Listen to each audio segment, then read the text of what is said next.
창세기 36장. 에서는 에돔이라고도 불렸습니다. 그는 가나안 여자들과 결혼했고 또 이스마엘의 딸과도 결혼했습니다. 에서에게서 여러 아들들이 태어났는데요. 그 아들들의 이름은 엘리바스, 르우엘, 여우스, 얄람, 고라였습니다. 에서는 아내들과 자녀들, 자기 집의 모든 사람들, 가축과 재산을 이끌고 야곱을 떠나 다른 땅으로 갔습니다. 야곱과 에서는 함께 살기 어려울 만큼 재산과 가축이 많아졌기 때문입니다. 그래서 에서는 세일 산지에 자리 잡았습니다. 이 에서가 바로 에돔 족속의 조상입니다. 이후 성경은 에서의 자손들을 자세히 기록합니다. 에서의 아들 엘리바스에게서는 대만, 오말, 스보, 가담, 그나스 같은 자손들이 나왔습니다. 또 엘리바스의 첩 딥나에게서 아말렉이 태어났습니다. 에서의 또 다른 아들 르우엘에게서는 나앗, 세라, 삼마, 미사 같은 자손들이 나왔습니다.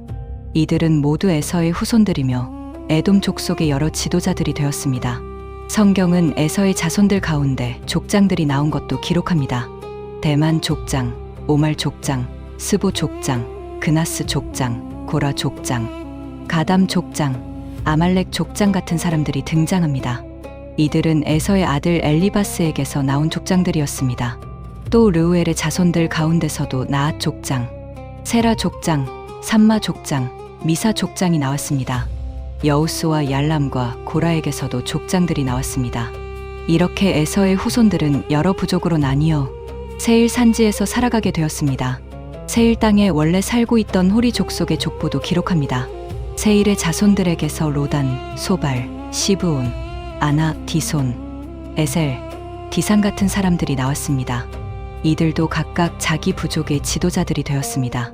그 가운데 아나는 광야에서 아버지의 나귀를 치다가 온천을 발견한 사람으로 소개됩니다. 이후에는 에돔 땅을 다스렸던 왕들의 이름이 나옵니다. 이들은 이스라엘의 왕이 세워지기 전 에돔 지역을 다스렸던 왕들이었습니다.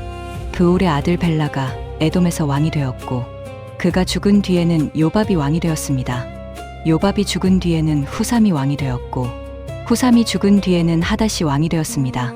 하닷은 모압들에서 미디안을 물리친 인물이었습니다. 그 뒤로 삼나, 사울, 바알하난, 하달 같은 왕들이 차례로 에돔을 다스렸습니다. 이렇게 에돔은 이스라엘보다 먼저 왕들이 세워진 민족이었습니다. 마지막으로 에서의 후손들에게서 나온 족장들의 이름을 다시 정리합니다. 딥나 족장, 아라 족장, 여댓 족장, 오올리바마 족장, 엘라 족장, 비논 족장, 그나스 족장, 대만 족장, 밉살 족장, 막디엘 족장, 이람 족장 같은 이름들이 기록됩니다. 이들은 각자의 지역과 부족을 다스렸던 에돔의 족장들이었습니다. 에서, 곧 에돔은 세일 산지에 자리 잡았고 그의 후손들은 에돔 족속이 되었습니다. 해설. 창세기 36장은 이름이 굉장히 많이 나오는 장입니다. 처음 읽으면 조금 어렵고 지루하게 느껴질 수 있는데요. 하지만 성경의 족보는 단순한 이름 목록이 아닙니다. 성경에서 족보는 하나님께서 인간의 역사 속에 어떤 길을 열어가시는지를 보여주는 중요한 기록입니다. 이 장의 중심 인물은 에서입니다. 에서는 야곱의 형이었고 이삭의 장남이었습니다. 원래 인간적인 기준으로 보면 에서가 더 앞에 있는 사람처럼 보였습니다. 먼저 태어났고 힘도 있었고 사냥에도 능했습니다. 아버지 이삭도 에서를 사랑했습니다. 하지만 에서는 장자의 명분을 가볍게 여겼습니다. 그는 배고픔을 참지 못해 팥죽 한 그릇에 장자의 명분을 팔았습니다. 이것은 단순히 음식을 먹기 위해 한 번 실수한 사건이 아닙니다. 하나님께서 주신 영적인 가치를 가볍게 여긴 마음을 보여주는 사건입니다. 그런데 창세기 36장을 보면 에서가 세상적으로 완전히 실패한 사람처럼 보이지는 않습니다. 오히려 에서는 많은 재산을 가졌습니다. 가족도 많았습니다. 자손도 번성했습니다. 그의 후손들은 족장이 되었고 왕들도 세워졌습니다. 세일 산지에 자리 잡아 에돔이라는 민족을 이루었습니다. 겉으로 보면 에서는 성공한 사람처럼 보입니다. 재산도 있고 자손도 있고 땅도 있고 권력도 있었습니다. 하지만 성경이 말하는 복의 기준은 단순히 외적인 성공이 아닙니다. 성경이 말하는 진짜 복은 하나님의 언약 안에 있는 것입니다. 야곱과 에서는 같은 아버지 이삭에게서 태어났습니다. 둘 다 아브라함의 집안에 속한 사람들이었습니다.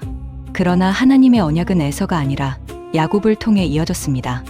여기서 중요한 것은 야곱이 에서보다 훨씬 착하고 완벽한 사람이었기 때문에 선택받은 것이 아니라는 점입니다. 야곱도 연약한 사람이었습니다. 그는 형을 속였고 아버지도 속였습니다. 형을 피해 도망가야 했고 외삼촌 라반에게 속기도 했습니다. 그의 인생은 늘 불안하고 복잡했습니다. 그럼에도 하나님께서는 야곱을 붙드시고 그를 통해 언약의 길을 이어가셨습니다. 이것이 은혜입니다.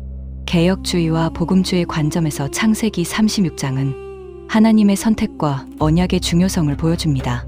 하나님께서는 사람의 조건이나 능력, 외적인 성취를 기준으로 구원의 역사를 이루시는 분이 아닙니다. 하나님께서는 자신의 뜻과 은혜에 따라 약속을 이루어 가십니다. 에서는 세상적으로 강해졌습니다. 그러나 하나님의 구속 역사, 곧 죄인을 구원하시기 위한 약속의 계보는 야곱을 통해 이어졌습니다. 훗날 그 계보에서 이스라엘 민족이 나오고 더 나아가 예수 그리스도께서 오십니다. 이 장에서 또 하나 중요한 장면은 에서가 야곱을 떠나 세일 산지로 갔다는 것입니다. 이유는 현실적이었습니다. 두 사람의 재산이 너무 많아서 함께 살 수 없었습니다.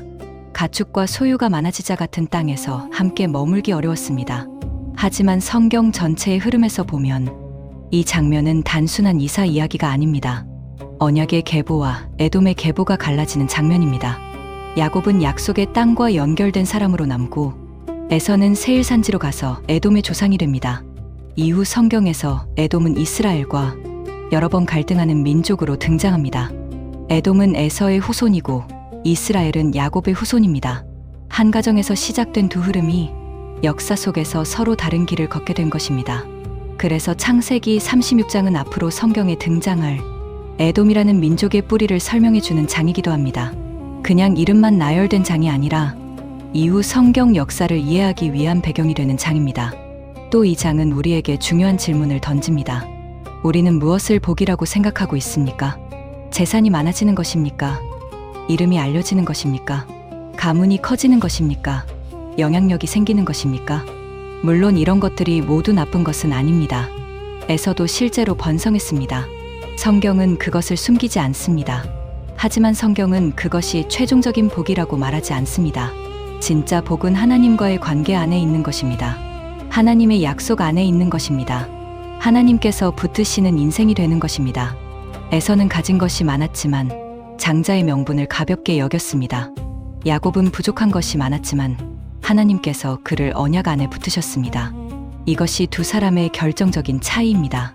우리도 마찬가지입니다. 세상적으로 잘 되는 것만을 복이라고 생각하면 에서의 길이 더 좋아 보일 수 있습니다. 빠르게 자리 잡고 눈에 보이는 결과를 만들고 많은 것을 얻는 인생이 좋아 보일 수 있습니다.